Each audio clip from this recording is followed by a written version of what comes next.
శ్రీధర్ రెడ్డి గారు. ధన్యవాదాలు అధ్యక్ష. శ్రీ భగవాన్ సత్యసాయిబాబా గారి చలువు వల్ల పుట్టపర్తికి ప్రపంచ చరిత్ర పట్టంలోనే ఒక గొప్ప స్థానం ఉంది అధ్యక్ష. ఇటువంటి పవిత్రమైన పుట్టపర్తిలో ఒక IIIT ఏర్పాటు చేయడానికి అన్ని సదుపాయాలు అవకాశాలు ఉన్నాయి అధ్యక్ష. ఇక్కడ IIIT ఏర్పాటు చేయడం వల్ల సత్యసాయి జిల్లా, అనంతపురము, కర్నూలు, చిత్తూరు, అన్నమయ్య డిస్ట్రిక్ట్స్లో గ్రామీణ ప్రాంతాల్లో ప్రభుత్వ పాఠశాలలో చదువుతున్న పిల్లలందరికీ ఉపయోగకరంగా ఉంటుంది అధ్యక్ష.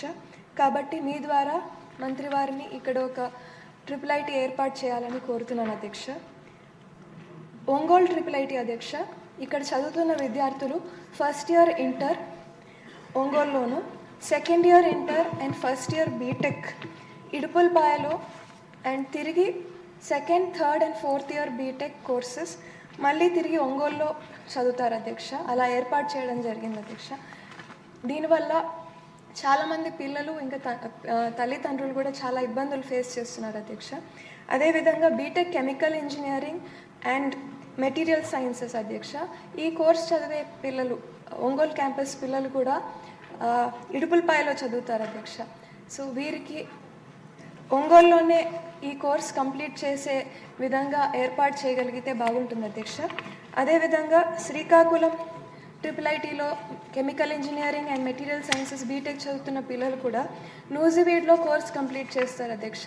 వీరికి కూడా శ్రీకాకుళంలోనే ఈ కోర్స్ కంప్లీట్ చేసే విధంగా ఏర్పాటు చేస్తే బాగుంటుందని మీ ద్వారా మంత్రి వారిని కోరుతున్నాను అధ్యక్ష. ఇంకా పుట్టపర్తి నియోజకవర్గంలో అధ్యక్ష 6 మండలాలు. మనకు వచ్చిన అవర్ మొత్తం వన్ అవర్లో పూర్తి చేయాలి. నేను మీటింగ్లో డిసైడ్ చేశారు. అంటే అసలు సూటిగా ప్రశ్న వేస్తే మినిస్టర్ గారు కూడా సూటిగా సమాధానం. సార్, పుట్టపర్తి నియోజకవర్గంలోని 6 మండలాల్లో కేవలం బుక్కపట్నం మండలంలో ఒక గవర్నమెంట్ డిగ్రీ కాలేజ్ ఉంది అధ్యక్ష. 2018 సంవత్సరంలో గౌరవ ముఖ్యమంత్రి వర్యులు నారా చంద్రబాబు నాయుడు గారు దీనికి 3 crores అమౌంట్ శాంక్షన్ చేసి ఇచ్చారు అధ్యక్ష. మొదటి ఫేజ్ కింద 50 లక్షలతో పని ప్రారంభమైంది అధ్యక్ష. కానీ గత ప్రభుత్వం అది పట్టించుకోకపోవడం వల్ల పనులన్నీ అర్ధాంతరంగా నిలిచిపోయాయి అధ్యక్ష. మీ ద్వారా మంత్రి వారికి అసంపూర్ణంగా ఉండే బిల్డింగ్ ఫోటోలు అన్నీ పంపిస్తాను అధ్యక్ష. సో ఈ ప్రాజెక్ట్ని కంప్లీట్ చేయడానికి అమౌంట్ శాంక్షన్ చేయాల్సిందిగా మీ ద్వారా మంత్రి వారిని కోరుతున్నాను అధ్యక్ష. ధన్యవాదాలు అధ్యక్ష. ఆంధ్ర రాష్ట్రంలో సార్ మనం చూస్తే అధ్యక్ష 4 RGUKT క్యాంపస్లు ఉన్నాయి అధ్యక్ష. ఇప్పుడే సుందరారెడ్డి గారు చెప్పినట్లు ఇప్పుడు నూజివీడ్ క్యాంపస్లో కూడా ఇంకొన్ని పర్మనెంట్ ఫెసిలిటీస్ పూర్తి చేసడానికి 60 కోట్లు ఖర్చు అవుతుంది అధ్యక్ష. ఆర్కే వ్యాలీ పూర్తి చేసాక ఒక 40 కోట్లు. ఒంగోలు క్యాంపస్ అవుతుంది అధ్యక్ష. సుమారుగా 2 విడతలు కూడా మనం పూర్తి చేయాలంటే టోటల్ బడ్జెట్ రిక్వైర్డ్ 600 కోట్ల అధ్యక్ష. శ్రీకాకుళం క్యాంపస్కు 300 కోట్ల అధ్యక్ష.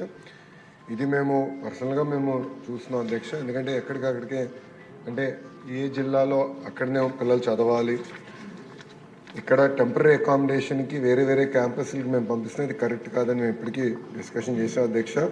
గౌరవ ఆర్థిక శాఖ మంత్రులతో కూడా మేము మాట్లాడాము. కేంద్ర ప్రభుత్వం కొత్త స్కీమ్ కూడా శాస్కి స్కీమ్ తీసుకొచ్చింది అధ్యక్ష. ఆ స్కీమ్ ద్వారా ఈ క్యాంపస్ కన్స్ట్రక్షన్ అంతా దాంట్లోకి DPRs తయారు చేసి ఆ స్కీమ్ ద్వారా కూడా డబ్బులు తీసుకోవాలని మంత్రి గారు కూడా మాకు ఆదేశాలు జారీ చేస్తాం జరిగింది అధ్యక్ష. సో మేము దాని కింద ఏ క్యాంపస్లో అయితే పిల్లలు చదువుతున్నారో అదే క్యాంపస్లో ఆ కోర్స్ మొదలుపెట్టి పూర్తి చేసే బాధ్యత మేము తీసుకొస్తాం అధ్యక్ష. సో దానికి కావాల్సిన నిధులు కేటాయించి ఆ పనులను కూడా పూర్తి చేస్తాం అధ్యక్ష. ఇప్పుడే మేడం గారు అడిగారు పుట్టపర్తిలో కూడా క్యాంపస్ ఏర్పాటు చేస్తే బాగుంటుందని మేడం గారు కోరారు అధ్యక్ష. అది మేము సెపరేట్గా డిస్కస్ చేసి గౌరవ ముఖ్యమంత్రి గారి దృష్టికి తీసుకెళ్తాం.